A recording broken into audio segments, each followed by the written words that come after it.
ओम नमः पाणिनिकात्यायन पतंजलिभ्य शब्द विद्या संप्रदाय कर्तृभ्यो नमः महद्भ्यो गुरुभ्यो मम शिष्येभ्यो नमो नमः। मुनित्रयं नमस्कृत्य तदुक्ति भावे च वैयाकरण सिद्धांत कौमुदीयं विरच्यते। इदानीम् एतावता अस्माभिः तुल्यास्य प्रयत्नं सवर्णम् इति सूत्रेण सवर्णसंज्ञा ज्ञाता। तत्र तुल्यौ आस्य प्रयत्नौ यस्य वर्णजालस्य इत्युक्त्वा सवर्णसंज्ञा विहिता इति आसीत् किल। तत्र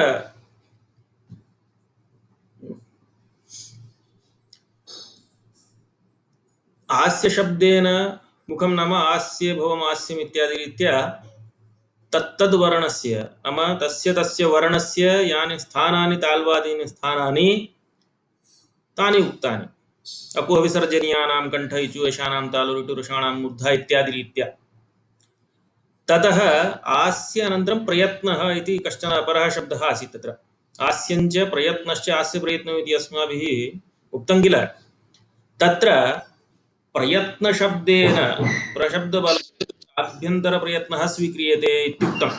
अतएव तत्र वृत्तौ ताल्वादिस्थानम् आभ्यंतर प्रयत्नश्च इत्येतद् तुल्यम् इत्येतद्द्वयं तुल्यं यस्य वर्णद्वयस्य तन्मिथः सवर्णसंज्ञं स्यात् इत्युक्तम् आसीत्। तर्हि आस्य शब्द विषये अस्माभिः व्याख्यातं, प्रयत्न विषये तु अवशिष्टम् आसीत्। तत्र आभ्यंतर प्रयत्नः इति विशिष्य तत्र संज्ञा विकृता नाम आभ्यंतर प्रयत्न इति विशेषणं दत्तम् एकया रीत्या। यदि प्रयत्नः एकविध एव इति मन्यतां तर्हि आभ्यंतर प्रयत्नः इति वक्तव्यस्य अपेक्षा नासीत्, अथवा सूत्रे एव आभ्यंतर इति ग्रहणं कृतं स्यात्। परन्तु तेन नाम विशेषणदानेन किं भवति, अस्माभिः प्रथमपाठे प्रतिपादितमासीत् विशेषणेन इतरव्यावृत्तिर्भवति। तर्हि अत्र किं व्यावर्त्यं, कस्य व्यावृत्तिः क्रियते इत्युक्ते बाह्यप्रयत्नोऽपि कश्चन भवति इति तदग्रे वक्ष्यते। तर्हि प्रकृते आभ्यन्तरप्रयत्नः इति भवति किल। तर्हि वर्णानां स्थानविषये सूचितं कस्य वर्णस्य किं स्थानम् इति, परन्तु कस्य वर्णस्य किं प्रयत्नम् इति न सूचितं किल इति तस्मादादौ आभ्यन्तरप्रयत्नम् इत्युक्त्वा सोऽपि चतुर्धा भवति इति कथयति। तत्र प्रथमं प्रयत्नः द्विधा, यत्नो द्विधा आभ्यन्तरो बाह्यश्च इति। आद्यः चतुर्धा इति। आद्यः चतुर्धा इत्युक्ते आद्यः इत्युक्ते आभ्यन्तरप्रयत्नः। किं तत्र स्पष्ट ईषत् स्पष्ट विवृत संवृत भेदात् इत्युक्तम्। तर्हि एतेषु चतुर्विधेषु आभ्यन्तरप्रयत्नेषु केषां केषां वर्णानां कः कः आभ्यन्तरप्रयत्नः भवति इति तत्र क्रमेण लिखति। तत्र स्पष्टं प्रयत्नं स्पर्शानाम् इति। ये स्पर्शवर्णाः सन्ति तेषां स्पष्टं प्रयत्नं भवति इति। स्पर्शवर्णाः के इति पुनः प्रश्नः भवति। तत्सर्वम् अग्रे वक्ष्यते, यतोहि तन्मध्ये कश्चन प्रसङ्गः आगच्छति इति हेतोः मध्ये अन्यानि सूत्राणि व्याख्यायन्ते। ततः परं स्पर्शविषयेनोक्तं खलु स्पर्श इति प्रयत्नं केषां नाम स्पर्शवर्णाः के भवन्ति इति स्वयं कौमुदीकारः अग्रे लेखिष्यति। तर्हि स्पष्टं प्रयत्नं स्पर्शानाम्, ईषत् स्पष्टम् अन्तःस्थानाम्, अनन्तरं विवृतम् ऊष्मणां स्वराणाञ्च इति। स्वरविषये तु ज्ञायते, स्वराः के इत्युक्ते अचः स्वराः इति वक्ष्यते तदपि। अनन्तरं ह्रस्वस्य अवर्णस्य प्रयोगे संवृतम् इति। तत्र स्पष्ट ईषत् स्पष्ट विवृत संवृत इति एते चत्वारः प्रयत्नाः भवन्ति आभ्यन्तरप्रयत्नाः। तत्र ह्रस्वस्य अवर्णस्य प्रयोगे संवृतम् इति।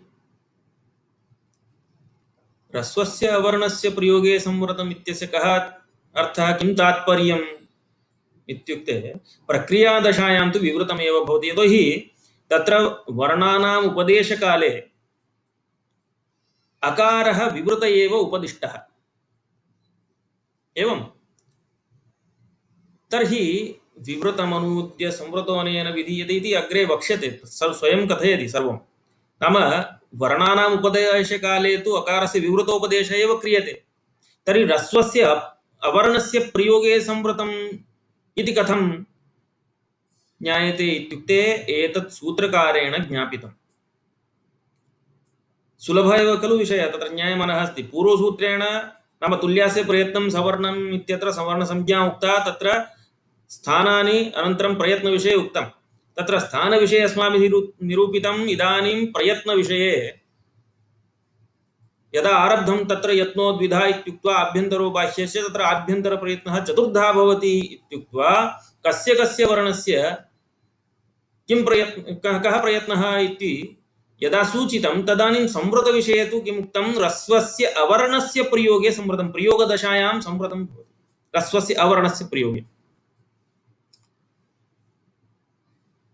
तर्हि ह्रस्वस्य अवर्णस्य प्रयोगे संवृतं, प्रक्रियादशायां तु विवृतमेव। कथम् एतत् ज्ञायते? प्रयोगे संवृतं भवति, प्रक्रियादशायां विवृतमेव भवति इत्युक्ते तत्र सूत्रं वर्तते अ अ इति सूत्रम्, अन्तिमं सूत्रम् अष्टाध्याय्याः। पाणिनिना स्वयं अ अ इति सूत्रं लिखितं, तेन इदं ज्ञाप्यते, तच्च सूत्रकारेण ज्ञापितम् इति लिखति दीक्षितः। कथं ज्ञाप्यते? अकारः प्रथमः यः अकारः वर्तते, विवृतम् अनूद्य संवृतो अनेन विधीयते इत्युच्यते। तत्र प्रथमः अकारः षष्ट्यन्तः, नाम लुप्तषष्ठीकं तत्, नाम तत्र षष्ठी लुप्ता वर्तते। अस्य अह इति वक्तव्यमासीत् सूत्रं, परन्तु अ अ इति निरूपितम् इति तत्र सूत्रं व्यलेखी पाणिनिना। तर्हि प्रथमः अकारः सः लुप्तषष्ठीकः, अस्य इत्यर्थकः, अयं तु भवति विवृतः। अनन्तरं द्वितीयः यः अकारः वर्तते सः लुप्तप्रथमाकः भवति। तत्र प्रथमा लुप्ता अह इति वक्तव्यमासीत्, अ इति प्रयुक्तम्। तर्हि लुप्तप्रथमाकः अयं संवृतः भवति इति। इदानीम् एकां प्रक्रियां ज्ञास्यामः, तद्वारा भवताम् इतोपि स्पष्टता भविष्यति। तर्हि प्रकृते अ अ अ इति सूत्रेण पाणिनिना किं ज्ञापितं? ह्रस्वस्य अवर्णस्य प्रयोगे संवृतं भवति, प्रक्रियादशायां विवृतमेव भवति इति ज्ञापितं। कथं? यतोहि इदं तु सूत्रं भवति अन्तिमं सूत्रम् अष्टाध्यायीं प्रति, एवं किल? तर्हि इदानीं पश्यन्तु, प्रथमम् एतत् पश्यन्तु, अत्र यथा सवर्णदीर्घः न कृतः, नो चेत् अ अ इति वर्तते, मिलित्वा सवर्णदीर्घः स्यात् किल? नास्ति। कुतः नास्ति? उभयोः प्रयत्नभेदः वर्तते। सवर्णदीर्घः अकः सवर्णे दीर्घः इति सूत्रेण क्रियते। तर्हि अनयोः सवर्णसंज्ञा नास्ति, उच्चारणस्थानं समानमस्ति चेदपि प्रयत्नभेदः वर्तते। तुल्यास्य प्रयत्नं सवर्णम् इति सूत्रेण किम् उक्तं? ताल्वादिस्थानम् आभ्यन्तरप्रयत्नश्च इत्येतद्द्वयं यस्य येन तुल्यम् इति। एवं तर्हि स्थानम् इत्युक्ते अत्र अकारस्य उच्चारणस्थानं तु कण्ठे एव, तत्र नास्ति संशयः। परन्तु प्रयत्नभेदः वर्तते, आभ्यन्तरप्रयत्नविषये उक्तं, तत्र भेदः अस्ति। एकः अकारः संवृतः, एकः विवृतः इति। तर्हि संवृतः विवृतः इति भेदात् यदा प्रयत्नभेदः अस्ति, सवर्णसंज्ञा वक्तुं न शक्यते, आभ्यन्तरप्रयत्नः अपि समानः स्यात्। अतः प्रकृते सवर्णदीर्घः न कृतः इति। फलं किम् इत्युक्ते इदानीं पश्यन्तु, प्रक्रियादशायामेव विवृतं, प्रयोगदश यदा प्रयोगः क्रियते, अस्माभिः उच्चार्यते ह्रस्वः अवर्णः, तदानीम् अयं संवृतः भवति, प्रक्रियादशायां विवृतः भवति इति। अन्यथा किं स्यात्? प्रक्रियादशायां विवृतः इति नोच्यते चेत् इदानीं दण्ड आढकम् इति मन्यताम्। दण्ड प्लस् आढकम् इति वर्तते। अत्र दण्ड आढकम् इत्यत्र सवर्णदीर्घः कर्तव्यः। यदि ह्रस्वः अवर्णः प्रक्रियादशायामपि विवृत एव स्यात्, संवृत एव स्यात्, तर्हि उभयोः प्रयत्नभेदात् नाम आकारस्तु विवृत एव परन्तु ह्रस्वः यः अवर्णः वर्तते सः यदि संवृतः स्यात् तर्हि परस्परं तत्र सावर्ण्याभावात् सवर्णसंज्ञायाः अभावात् दीर्घः न भविष्यति न स्यादिति अतः प्रक्रिया वर्तते किल इदानीं दण्ड आढकं दण्डाढकम् इति प्रयोक्तव्यं तर्हि प्रयोगदशा नास्ति एषा प्रक्रियादशा वर्तते अतः दण्ड इत्यत्र यः डकारोत्तरवर्ती अकारः सः विवृत एव अत एव तत्र सवर्णसंज्ञा सिद्ध्यति अकार आकारयोः सावर्ण्यं सिद्ध्यति तस्मात् दण्डाढकं दण्डाढकम् इति रूपं सिद्ध्यति अकस्सवर्णदीर्घ इति उदाहरणान्तरमपि कथयामि अन्यदेकम् उदाहरणं प्रदर्शयामि तेन भवद्भिः ज्ञातुं शक्यते नाम अत्र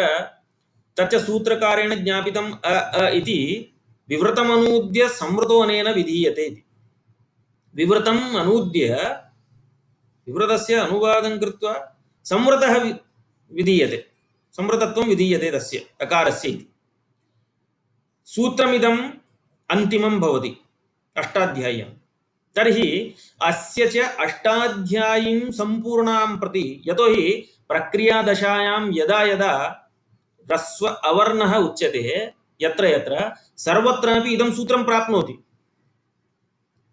एवं कुतः ह्रस्व अवर्णः वर्तते तस्य संवृतत्वं वक्तव्यं पाणिनिना सूत्रं कृतमस्ति यदा सूत्रमेव कृतं सूत्रकारेण एवं तत्र अनुवादः इति अनुद्य इत्युक्ते अनुवादं कृत्वा यतोहि तस्य अनुवादः क्रियते यः अकारः विवृतः उपदिष्टः तदनूद्य संवृतत्वं विधीयते इत्यर्थः यदि कश्चन प्रश्नः केनचित् कृतः तत् एवञ्च प्रकृते किम् आयातम् अष्टाध्याय्याम् अन्तिमं सूत्रमिदं यद्यपि भवति तथापि यदा यदा इदानीं सवर्णदीर्घोऽपि कर्तव्यः दण्ड आढकमित्यत्र तस्मिन्नेव समये संवृतत्वमपि प्राप्नोति यदि संवृतत्वम् अस्य विधीयते पूर्वम् इति मन्यतां दण्ड इत्यत्र यः अकारः डकारोत्तरवर्ती तर्हि तस्य किं स्यात् संवृतत्वे सति प्रयत्नभेदः भवति इदानीम् अस्य अकारस्य आकारस्य च आकारस्तु विवृत एव तर्हि समानस्थानकत्वेपि स्थानसाम्ये सत्यपि प्रयत्नभेदात् सावर्ण्यं न भवति सवर्णसंज्ञा न भवति इति हेतोः अकस्सवर्णे दीर्घः इति सूत्रेण दीर्घः नैव भविष्यति इति तर्हि किं कर्तव्यम् अस्य असिद्धत्वं वक्तव्यं नाम इदं प्रथमं न प्रवर्तते इति वक्तव्यं तत् कथं ज्ञायते एवं किल यदि सर्वत्रापि ह्रस्वस्य अवर्णस्य सर्वत्र संवृतत्वमेव विधीयते यत्र यत्र प्रक्रियायाम् अस्ति तत्र सर्वत्रापि सवर्णदीर्घादिकार्यमेव न स्यात् एवं तद् लिखति अस्य च अष्टाध्यायीं सम्पूर्णां प्रति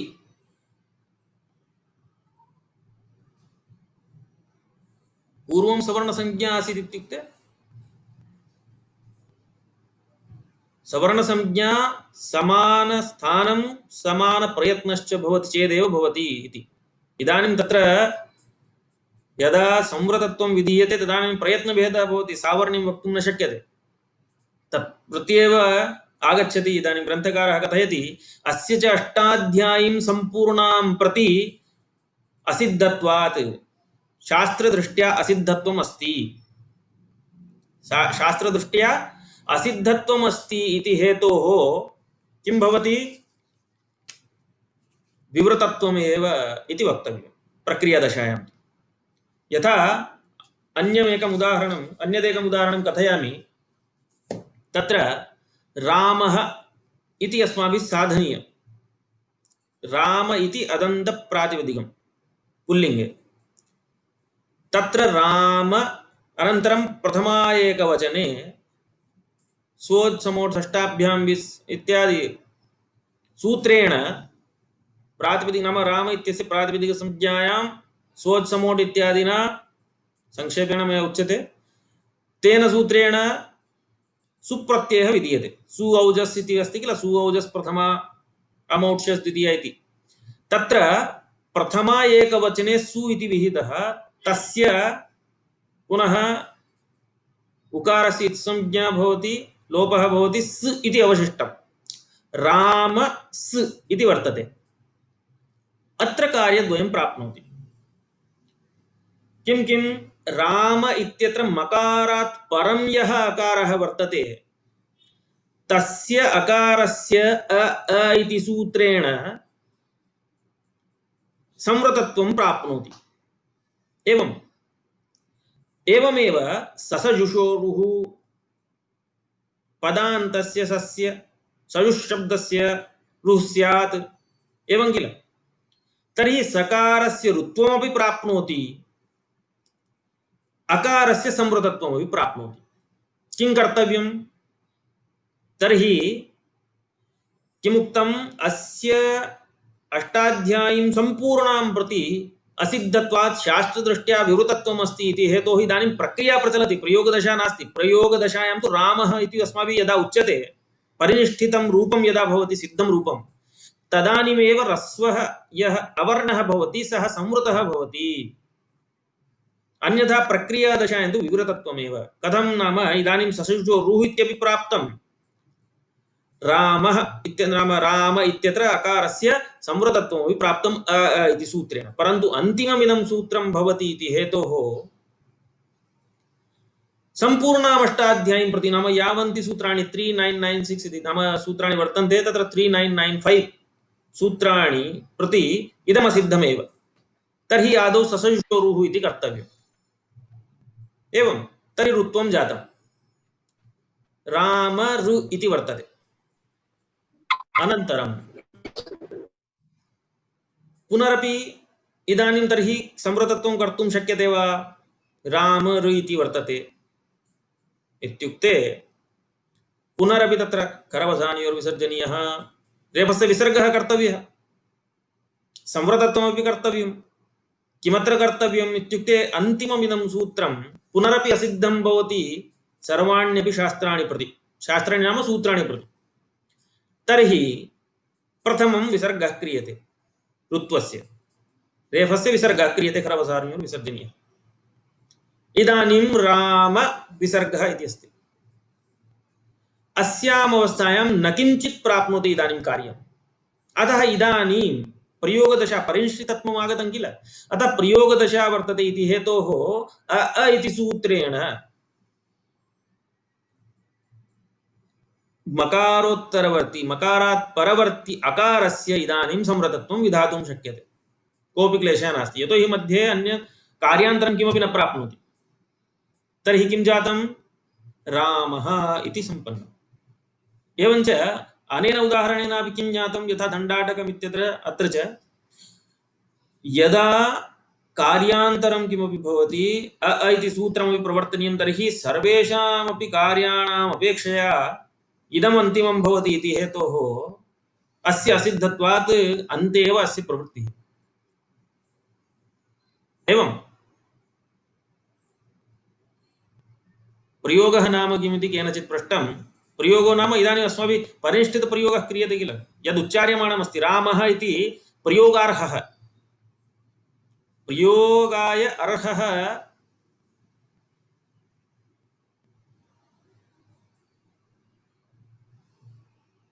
एतत् सर्वं।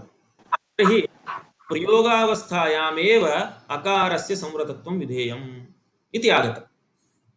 तर्हि अन्यत् यदुक्तं तत्र, अस्य च सम्पूर्णामष्टाध्यायीं प्रति असिद्धत्वात् शास्त्रदृष्ट्या विवृतत्वमस्ति इति यदुक्तं, तत्र सम्पूर्णामष्टाध्यायीं प्रति असिद्धत्वं भवति इति केन उक्तं? कोऽपि नियमः अस्ति वा? कथं ज्ञायते?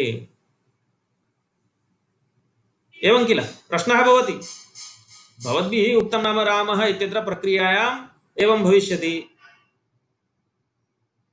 नाम आदौ ऋत्वं कर्तव्यं, सजुषुरु इति ऋत्वस्य पुनः विसर्गः कर्तव्यः, ततः परम् एतत् प्रवर्तनीयम् इति।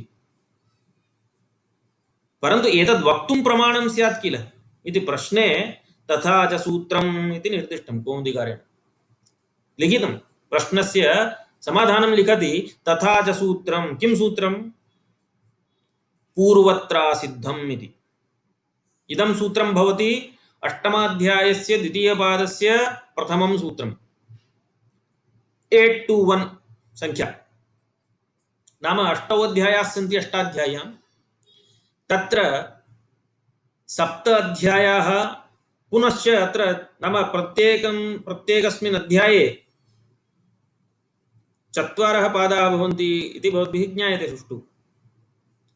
तत्र सप्त अध्यायाः पुनः अष्टमाध्यायस्य यः प्रथमः पादः तावत् पर्यन्तं कानिचन कार्याणि निर्दिष्टानि। ततः परं पाणिनिना सूत्रं लिखितम् अष्टमाध्यायस्य द्वितीयपादस्य प्रथमं सूत्रं पूर्वत्र सिद्धम् इति। पूर्वत्र असिद्धम्। पूर्वत्र इत्यत्र त्र इति त्रल् प्रत्ययः किल, सप्तम्यास्त्रल् इति भवति। कस्मिन् अर्थे? अधिकरणार्थे सप्तम्यर्थे भवति। यथा तत्र पूर्वस्मिन् इति वक्तव्ये पूर्वत्र इत्युक्तं। तर्हि पूर्वस्मिन्, पूर्वत्र नाम पूर्वस्मिन् कर्तव्ये असिद्धं भवति। किं? पूर्वस्मिन् कर्तव्ये तर्हि परमेव अवशिष्यते किल, परिशेष। तर्हि पूर्वस्मिन् कर्तव्ये परम् असिद्धं भवति इति। तर्हि कीदृशः अर्थः आयाति? पूर्वस्मिन् कर्तव्ये परमसिद्धम् इत्युक्ते सपादसप्ताध्यायीं प्रति त्रिपादी अवशिष्टा, नाम या अवशिष्टा वर्तते त्रिपादी पादत्रयं तदसिद्धं भवति इत्येव अर्थः स्यात्। एवं किं तथा अभिप्रेतं वा इत्युक्ते लिखति अधिकारोऽयम् इति। किं तत्र? अधिकारोऽयम् इति। यतोहि तत्र पक्षद्वयम्। यदि अस्य विधित्वं स्यात्, यदि इदं सूत्रं विधिसूत्रम् इति उच्येत, तर्हि यथा इदानीं वर्णितं साक्षात् शब्दशः यथा अर्थः लब्धः, पूर्वस्मिन् कर्तव्ये परमसिद्धम् इति सामान्यतः प्रथमदृष्ट्या यः अर्थः लब्धः तद्विषये, तर्हि सपादसप्ताध्यायीं प्रति त्रिपादी असिद्धा भवति इति मात्रं लभ्यते। अपेक्षते तु त्रिपाद्यामपि पूर्वं प्रति परमसिद्धं स्यात् इत्यपि वक्तव्यम्। एवं स च अर्थः कथं लभ्यते?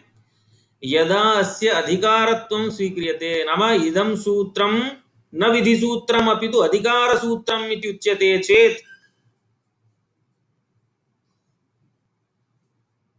विधिसूत्रं न अपि तु अधिकारसूत्रम् इति उच्यते चेत् एतादृशः अर्थः लभ्यते। तस्मात् कौमुदिकारेण लिखितम् अधिकारोऽयम् इति। किम् अधिकारशब्दबलात् तावान् अर्थः आयाति वा? किं नाम अधिकारत्वम् इति? एवं नाम अधिक्रियते उपरीतन सूत्रजालशेषत्वेन पठ्यते इति अधिकारः। तस्य परिष्कृतार्थः अन्यः कश्चन वर्तते, तद् इतोपि स्पष्टं भवति, तत् कथयामि। इदानीं तु अधिक्रियते इति अधिकारः। किम् अधिक्रियते? उपरीतन सूत्रजालशेषत्वेन पठ्यते, नाम तस्य उत्तरविधिसूत्रेषु सर्वत्र तस्य अनुवृत्तिर्भवति। शेषत्वेन पठ्यते इत्युक्ते तस्य वाक्यशेषत्वेन तस्य संग्रहः कर्तव्यः, तेन साकं योजनीयम्। तस्यापि उदाहरणेन तत्र स्पष्टता भविष्यति इति प्रतिपादयिष्यामि। तर्हि इदं तु तत्र उक्तं। परिष्कृतार्थः कश्चन द्रष्टव्यश्चेत् तदुच्यते स्वस्थले। इतोपि तत् नाम परिष्कृतार्थे इतोपि स्पष्टता भवति। अधिकारत्वं नाम किम्? स्वस्थले लक्ष्यसंस्कारकवाक्यार्थबोधाजनकत्वे सति, बोध अजनकत्वे इति, बोधाजनकत्वे सति स्वोत्तरवर्ती विधिशास्त्रैकवाक्यतापन्नत्वं, नाम स्वोत्तरवर्ती विधिशास्त्रैः एकवाक्यतापन्नत्वमेव अधिकारत्वम् इति उच्यते। नाम अधिकारसूत्रस्य स्वस्थले न कश्चन वाक्यार्थबोधः भवति। नाम वाक्यार्थबोधः भवति इत्युक्ते लक्ष्यसंस्कारकवाक्यार्थबोधः न भवति इति। यत्किञ्चित् लक्ष्यं न संस्करोति, यथा इदानीम् इको यणचि विधिसूत्रं किल इकः स्थाने यण् स्यादचि संहितायां विषये तर्हि इकस्थाने यण् स्यात् सुधी उपास्य इत्यत्र सुधुयि उपास्य इकारस्य स्थाने यकारः नाम स्वस्थले एव यत्किञ्चित् लक्ष्यं संस्करोति एवं परन्तु पूर्वत्र सिद्धं तथा अस्ति वा अथवा अधिकारसूत्राणि अन्यानि अपि आगमिष्यन्ति अग्रे तेषां तथा अस्ति वा प्रयोजनं नाम तथा नास्ति स्वस्थले न किञ्चित् लक्ष्यं संस्करोति परन्तु स्वस्मात् परत्वेन विद्यमानानि यानि विधिशास्त्राणि तैः विधिशास्त्रैः साकम् एकवाक्यतां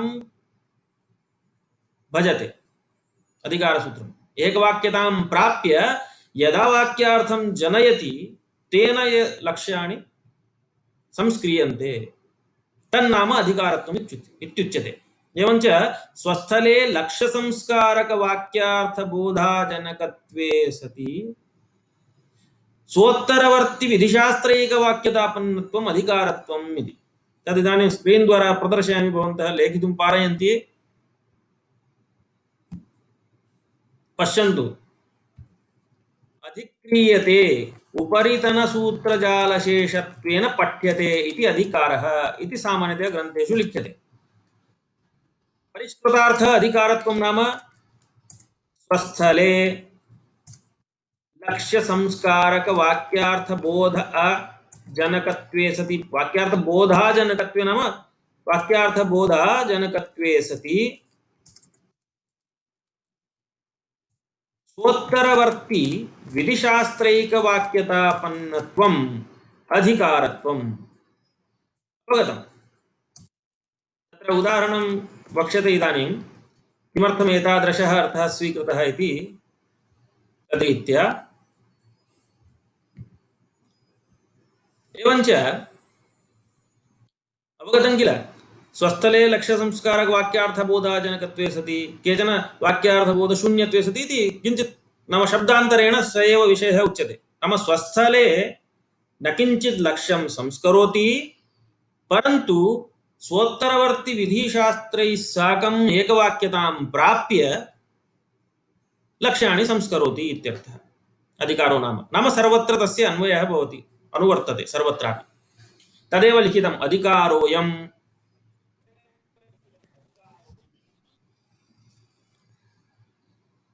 अधिकारोऽयम् तेन अधिकारत्वेन यदा अस्य ग्रहणं भवति तर्हि किं जायते किं तस्य फलम् अधिकारः नाम विधित्वं तदुक्तं किल मया विधित्वपक्षे केवलं सपादसप्ताध्यायीं प्रति त्रिपादी असिद्धा भवति परन्तु अधिकारत्वं स्वीक्रियते चेत् स्वस्थले किमपि न करोति चेदपि स्वोत्तरवर्ती विधिसूत्रैः साकम् एकवाक्यतां प्राप्य लक्ष्याणि संस्करोति इति हेतोः उत्तरसूत्राणि यानि सन्ति नाम त्रिपाद्यां तर्हि त्रिपाद्यामपि एतादृश एव अर्थः वक्तव्यः कथमर्थः अस्माभिः वर्णितः पूर्वत्र नाम पूर्वस्मिन् पुनः दर्शयामि एवं पश्यन्तु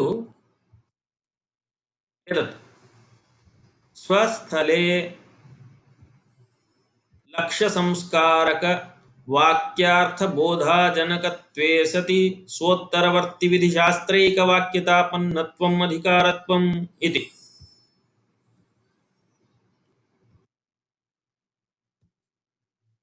एवं तर्हि यथा तत्र पूर्वत्र नाम पूर्वस्मिन् कर्तव्ये परमसिद्धं भवति नाम सपादसप्ताध्यायिस्ते कार्ये कर्तव्ये त्रिपादिस्थकार्यम् असिद्धं भवति इति यदा उच्यते तद्वत् अधिकारत्वेन ग्रह्यमाणत्वात् अधिकारत्वेन स्वीक्रियमाणत्वात् अस्य सूत्रस्य त्रिपाद्यामपि पूर्वं प्रति परं शास्त्रम् असिद्धं भवति त्रिपाद्यामपि पूर्वं प्रति परं शास्त्रम् असिद्धं भवति इति उच्यते। एकेन उदाहरणेन स्पष्टतया ज्ञातुं शक्यते। तत्र किमु उक्तं, किम् उ उक्तम् एवमस्ति। प्रक्रियां तत्र स्क्रीन् द्वारा अपि प्रदर्शयिष्यामि। तत्र किमु उक्तम् इत्यवस्थायां मयः उयो वो वा इति एकं सूत्रमस्ति। अष्टमाध्याये तृतीयपादे त्रयस्त्रिंशत् सूत्रमिदम् 8333 मयं उयो वो वा किमुच्यते। मयः परस्य उयः वो वा स्याद् विकल्पेन वकारः क्रियते उकारस्य। किमु उक्तम् इत्यत्र किम् उ इति अस्ति किल, तस्य उकारस्य वकारः क्रियते। अनन्तरं किम् व उक्तम्, अयं वकारः हल् संजातः इदानीं। तर्हि किम् इति इदानीं पदान्ते अस्ति एव। तथा सति मोनुस्वरः इति अन्यदेकं सूत्रं, तदपि अष्टमाध्याये तृतीयपादे 23 सूत्रसंख्या 23 सूत्रम्। एतत् 33 आसीत्, तत् 23 इति। तेन सूत्रेण बान्तस्य पदस्य अनुस्वारः स्याद् हलि इति उच्यते। वकारः हल् भवति। मम स्क्रीन् न दृश्यते इति कुतः एवं? मम स्क्रीन् प्रायः दृश्यमानमस्ति अन्येषां। तत्र नेट्वर्क् पश्यन्तु एकवारं भवताम्।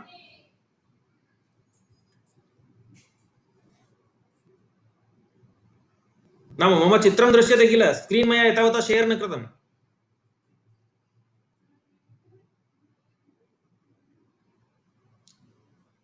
केषाञ्चन दृश्यमानमस्ति, केषाञ्चन न दृश्यते। भवतां किञ्चित् नेट्वर्क् किञ्चित् सेटिङ्ग् पश्यन्तु एकवारं। तर्हि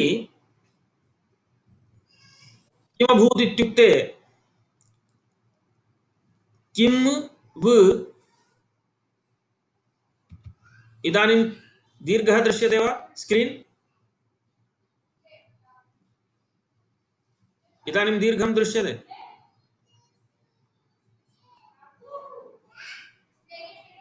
ओ, केषाञ्चन दृश्यते, केषाञ्चन न दृश्यते इति क्लेशः, नेट्वर्क् सम्बद्धः क्लेशः।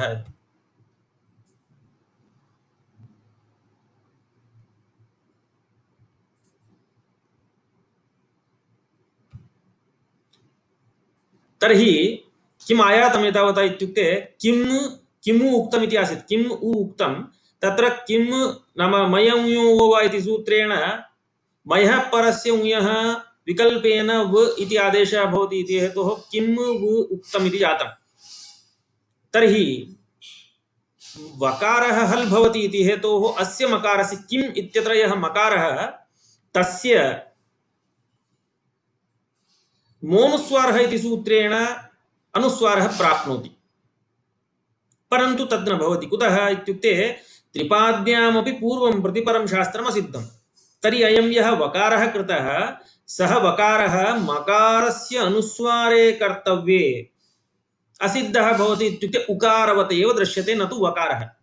तर्हि उकारवदेव दृश्यते इत्युक्ते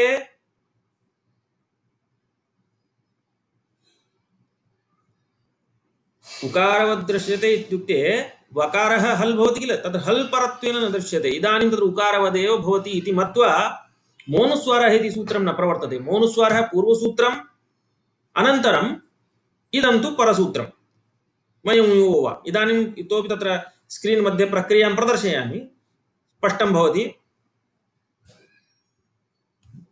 पश्यन्तु।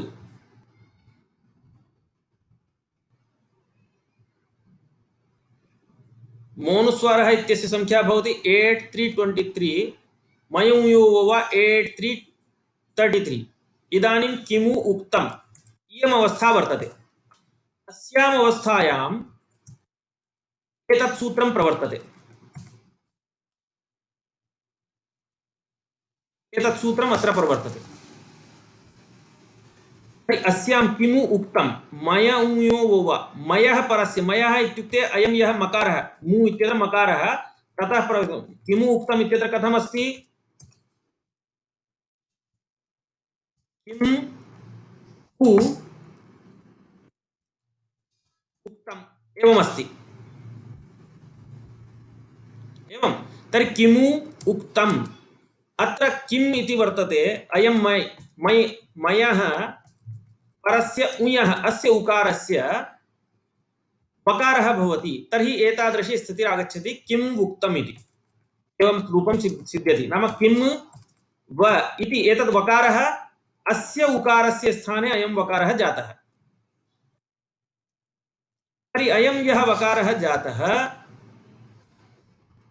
सः वकारः इदानीं हल् भवति इति हेतोः अस्याम् अवस्थायां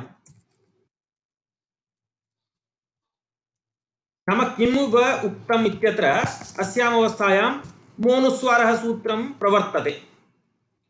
तर्हि प्रवर्तते इत्युक्ते किम् उच्यते मान्तस्य पदस्य नाम मान्तं पदं किम् इति पदं मान्तं पदं तस्य हलि परे हल् इत्युक्ते वकारः हलि परे मकारस्य अस्य अनुस्वारः प्राप्नोति।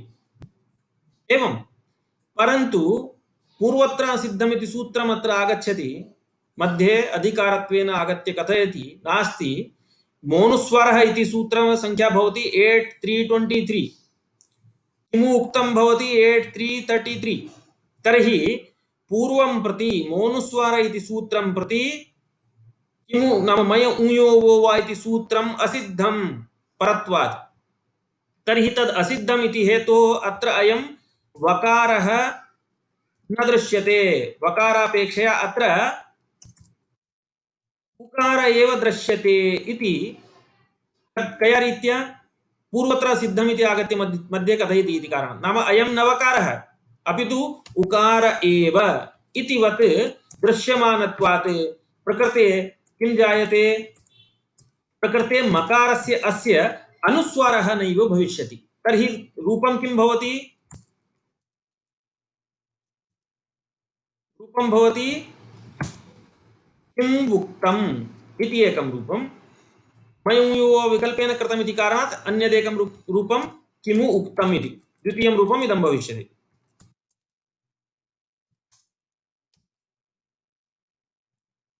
एवम् एतत् रूपद्वयं भवति। नाम एतत् विकल्पेन भवति मयूयो वा इति हेतोः किमु उक्तं यथावद् रूपं किम् उक्तम् इति द्वितीयं रूपम् एतत् रूपद्वयम् अत्र सिद्ध्यति।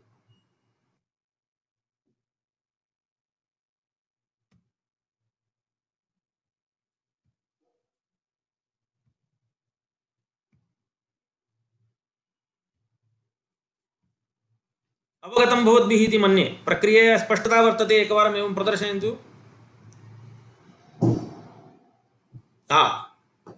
एवञ्च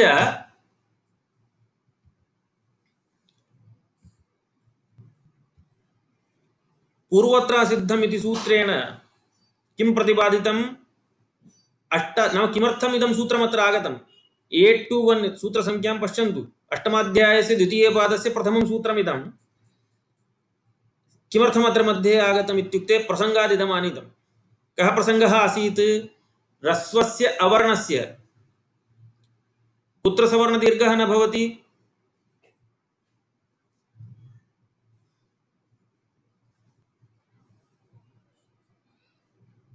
एवञ्च तत्र किं जातं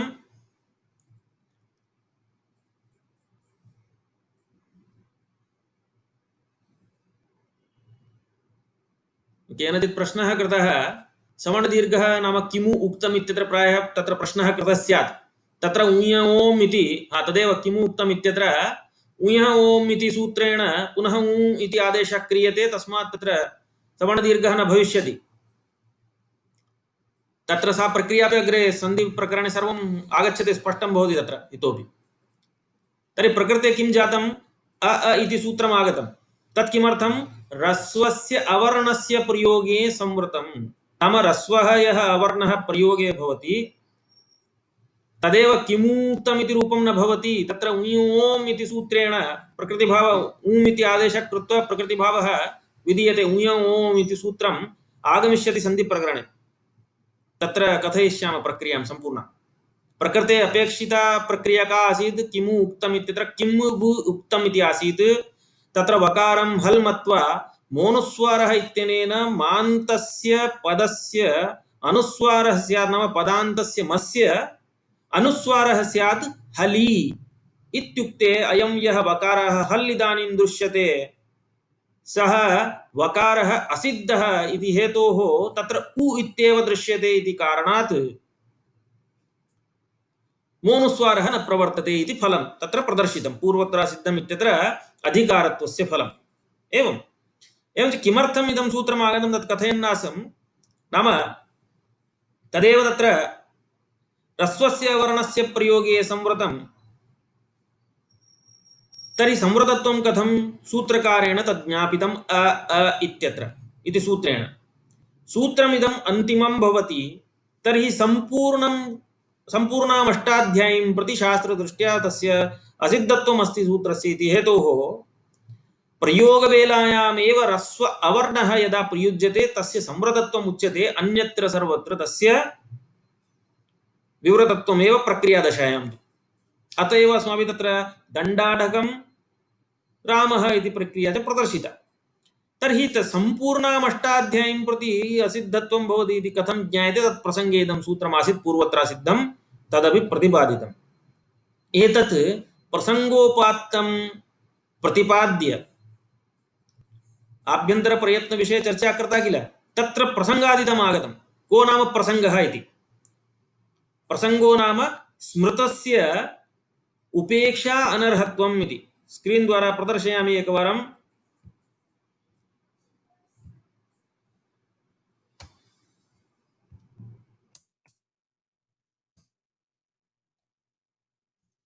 स्मृतस्य उपेक्षा अनर्हत्वम् इति।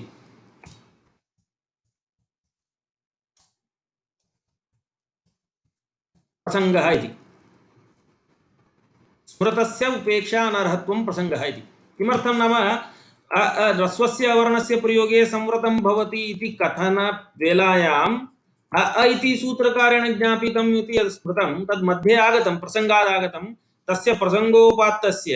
तर्हि प्रसङ्गोपात्तं तदासीत्, तत् प्रसङ्गे पुनः पूर्वत्र सिद्धम् इत्यपि आगतम्, अतः तदपि व्याख्यातम्। एतच्च व्याख्याय इदानीम् एतत् प्रसङ्गोपात्तं द्वयमपि व्याख्याय इदानीं किं क्रियते? इदानीं पुनः तत्र आगच्छति आभ्यन्तरप्रयत्न आद्यश्चतुर्धा स्पष्ट ईश स्पष्ट विवृत संवृत भेदात् इति उक्तं। तर्हि आभ्यन्तरप्रयत्नविषये उक्तं यत्नोद्विधा आभ्यन्तरो बाह्यश्च इति। तर्हि बाह्यप्रयत्नविषये नोक्तं किल, अतः पुनः तत्र आनयति ग्रन्थकारः मध्ये प्रसङ्गात् यः विषयः आगतः तत् प्रतिपाद्य पुनः तत्र क्रमेण यद् अनुवर्तमानमस्ति तं विषयं प्रति आनयति। बाह्यप्रयत्नः एकादशधा इति। अत्र बाह्ययत्न इत्येव वक्तव्यं वस्तुतः। कुतः? अस्माभिः तत्र तुल्यास्य प्रयत्नं सवर्णम् इति सूत्रव्याख्यावसरे प्रयत्न इति प्रशब्दबलात् यत्नशब्देन आभ्यन्तरः, नाम तत्र यत्न इत्यस्मात् प्राक् प्र इति शब्दः प्रयुक्तः, तस्मात् प्रशब्दबलात् प्रयत्न इत्यनेन आभ्यन्तरयत्नः स्वीक्रियते इत्युक्तं। तर्हि बाह्ययत्न इत्येव खलु वक्तव्यम्। अतः अत्र बाह्ययत्न इत्येव वक्तव्यं। बाह्यप्रयत्नस्तु एकादशधा इति उच्यते चेत् क्लेशकरमेव इति सर्वे व्याख्याकाराः अभिप्रयन्ति। तेषाम् अभिप्रायः एवमेव। अत्र प्रशब्दः न प्रयोक्तव्यः, यतोहि प्रशब्दबलादेव तुल्यास्य प्रयत्नं सवर्णम् इति सूत्रे आभ्यन्तरप्रयत्नस्य ग्रहणं। यतोहि तत्र प्रकर्षः नाम कश्चन उत्कर्षः आसीत्, वर्णोत्पत्त्यव्यवहित प्राक्कालिकत्वरूपविशेषः इति अस्माभिः प्रतिपादितं यः, तादृशविशेषः तत्र प्रशब्दबलात् लभ्यते इति। तस्मात् प्रकृते बाह्यप्रयत्नस्तु एकादशधा इति कथनापेक्षया बाह्ययत्नस्तु एकादशधा इति वक्तव्यम्। एवम् अस्तु, तर्हि चिन्ता नास्ति। एकादशधा इत्युक्तं किल। के ते एकादश प्रकाराः इत्युक्ते विवारः, संवारः, श्वासः नादः घोषः अघोषः अल्पप्राणः महाप्राणः उदात्तः अनुदात्तः स्वरितश्च एते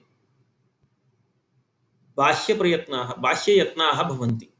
तत्र उदात्त अनुदात्त स्वरित विषये तु सूत्रेणैव सूचितम्। उच्चैरुदात्तः नीचैरनुदात्तः समाहारस्वरितः इति तत् प्रतिपादितमेव। अवशिष्टं कति इत्युक्ते 8। तेषां संग्रहः कारिकया इदानीं ग्रन्थकारः करोति। तत्र पुनः कथयामि। बाह्यप्रयत्नस्तु एकादशदा विवारः संवारः श्वासो नादो घोषो अल्पप्राण महाप्राण उदात्तोनुदात्तः स्वरितश्चेति इति। तत्र कारिकया केषां के प्रयत्नाः इति वर्णानां सूच्यन्ते। यतोहि स्पष्टं प्रयत्नं स्पर्शानाम् इत्यादिकं तत्र आभ्यन्तरप्रयत्नविषये सूचितम्। इदानीं बाह्यप्रयत्नविषये सूच्यते। कस्य वर्णस्य कः प्रयत्नः इति इत्युक्ते खयां यमः खयः कप्पौ विसर्गः शर एव च एते श्वासानुप्रदाना अघोषाश्च विवृण्वते कंठमन्ये तु घोषा स्युः संवृतानादभागिनः अयुग्मा वर्गयमगा यणश्चाल्पाः सवस्प्रताः इति। तत्र खयां यमाः, खयाम् इत्युक्ते खयवर्णाः। एवं तत्र भवतां सविधे सर्वेषां सविधे बालमनोरमा वर्तते। तत्र एकवारं पश्यन्तु। खयाम् इत्युक्ते तत्र खय इति प्रत्याहारः स्वीक्रियते। यमशब्दस्तु अनन्तरं व्याख्यायते। एवं तत्र एतदपि बालमनोरमायामेव प्रदर्शयामि भवतां कृते। पश्यन्तु। अत्र खयां यमशब्दः व्याख्यास्यते। यमशब्दः व्याख्यास्यते।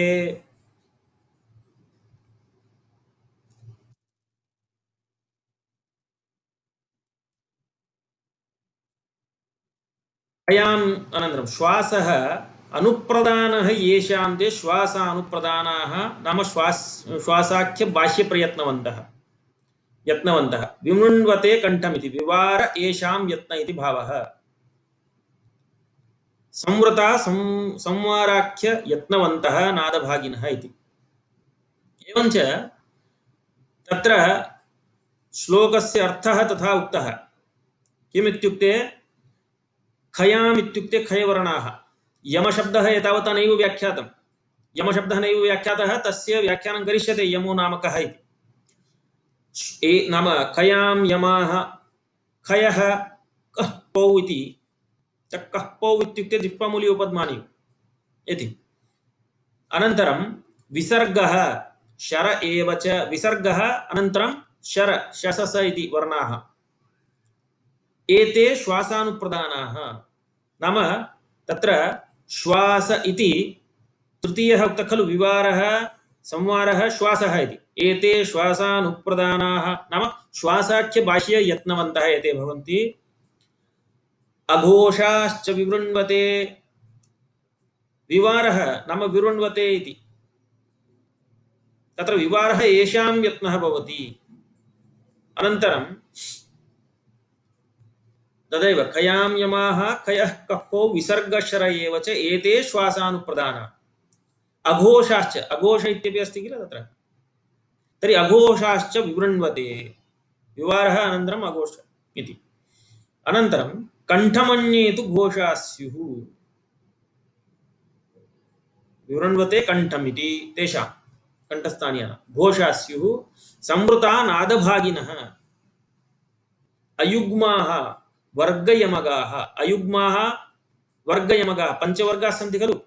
कवर्गः चवर्गः टवर्गः तवर्गः पवर्गश्च इति पंचवर्गाः सन्ति।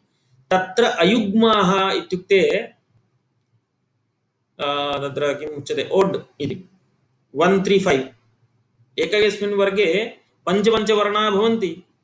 तर्हि एकैकस्मिन् वर्गे पञ्चवर्णाः भवन्ति इत्युक्ते प्रथम तृतीय पंचम इति पंचमवर्णाः।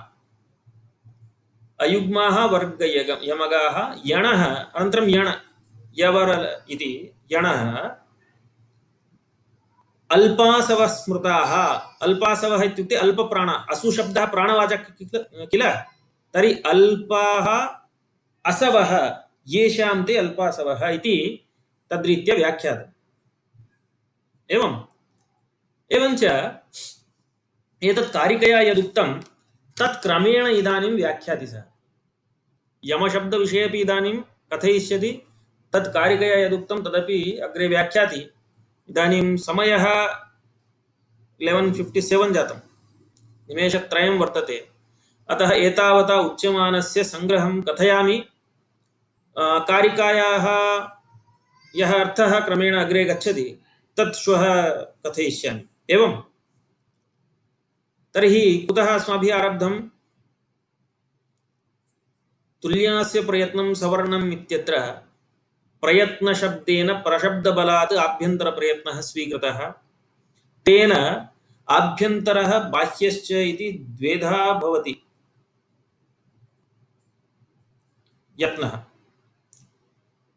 तर्हि आभ्यन्तर इति कथनेन अन्यस्य व्यावृत्ति नाम बाह्यप्रयत्नस्य व्यावृत्तिः कृता अतः तत्सम्बद्धं सूचितं यत्नो द्विधा आभ्यन्तरो बाह्यश्च इत्युक्त्वा आद्यः चतुर्धा आभ्यन्तरप्रयत्नोऽपि चतुर्धा भवति स्पष्ट ईश स्पष्ट विवृत संवृत भेदात् तदुक्त्वा कस्य किम् इत्युक्ते कस्य वर्णस्य कः यत्नः आभ्यन्तरयत्नः इति जिज्ञासायां स्पृष्टं प्रयत्नं स्पर्शानाम् ईशस्पृष्टम् अन्तस्थानां विवृतं स्वराणाम् ऊष्मणाञ्च अनन्तरं संवृत ह्रस्वस्य अवर्णस्य प्रयोगे संवृतम् इति तत्र कश्चन विषयः आगतः ह्रस्वस्य अवर्णस्य प्रयोगे संवृतम् इत्युक्ते कथं कथं ज्ञायते इत्युक्ते सूत्रकारेण तत् ज्ञापितम् इति प्रसङ्गः लिखितः किं सूत्रं तत् अ इति अन्तिमं सूत्रम् अष्टाध्याय्याः भवति तद्वारा तत्र अ इति सूत्रे अस्य अह इति वस्तुतः वक्तव्यं परन्तु लुप्त षष्ठीकं भवति प्रथमं तत्र विवृतं विवृत आकारः विवृतम् अनूद्य संवृतो अनेन विधीयते इति हेतुः द्वितीयः लुप्तप्रथमाकः अ इति संवृतः अयं भवति अनन्तरं किं प्रयोजनम् इत्युक्ते प्रक्रियादशायां सर्वदापि ह्रस्व अवर्णः विवृत एव भवति अन्यथा प्रक्रियादशायां यदि संवृतः स्यात् सवर्णदीर्घकार्यं न सिद्ध्यति दण्ड आढगम् इत्यादि स्थलेषु यतोहि आकारः विवृतः अकारः अयं यदि संवृतः स्यात् दण्ड इत्यत्र प्रक्रियादशायामपि तर्हि अकस्सवर्णे दीर्घः इत्यनेन सवर्णदीर्घ न सिद्ध्यति कुतः सवर्णानामेव खलु तत्र दीर्घः विधीयते परस्परम् अकः सवर्णे अचिपरे इत्युक्तम् तर्हि सवर्णः अच्परत्वेन भवति चेत् सवर्णदीर्घः भवति सवर्णसंज्ञा तु यदा स्थानमपि समानं यद्यपि तत्र अकाराकारयोः यतो एकः दीर्घभेदः अपरः ह्रस्वः स्थानं तु कण्ठमेव कण्ठस्थानिकस्य अकारस्य आकारेण सवर्णत्वं बाध्यते अत्र यदि तत्र संवृतत्वं विधीयेत यतो हि एकः संवृतः भवति आभ्यन्तरप्रयत्नोऽपि समानः स्यात् इति खलु तत्र उक्तम् अतः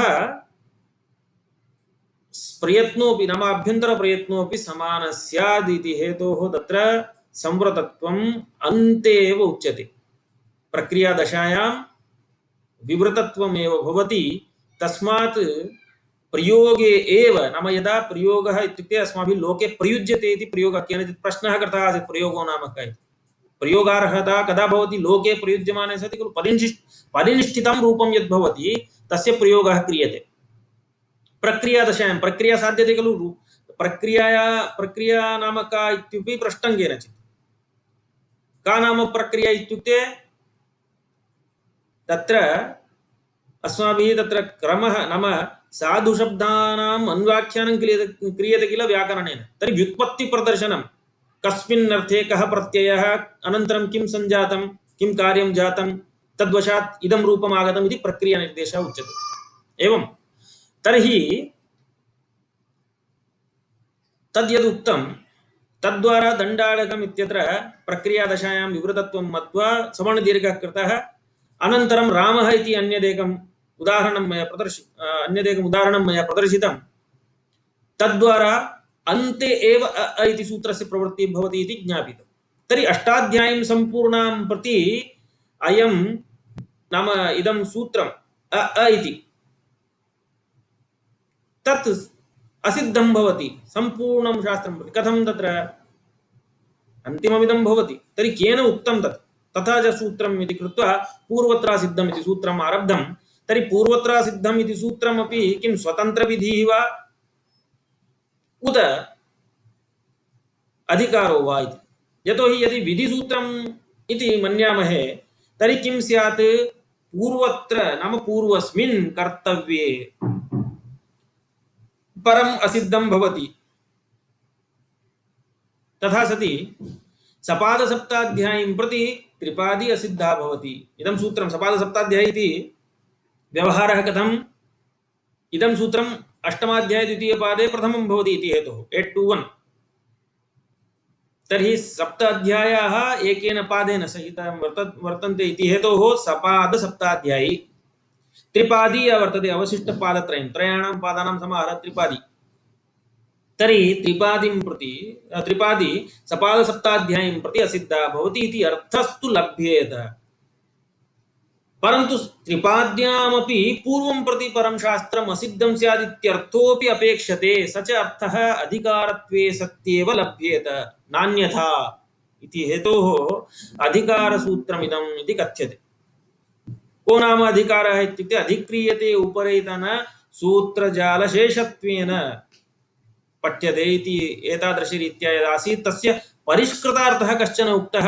स्वस्थले लक्ष्यसंस्कारकवाक्यार्थबोध अजनकत्वे सति स्वोत्तरवर्ति विधिशास्त्रैकवाक्यतापन्नत्वं नाम स्वस्थले न किञ्चित् लक्ष्यं साधयति चेदपि स्वोत्तरवर्ति विधिसूत्रैः साकम् एकवाक्यतां प्राप्य लक्ष्याणि संस्करोति इति अधिकारस्य कार्यम्।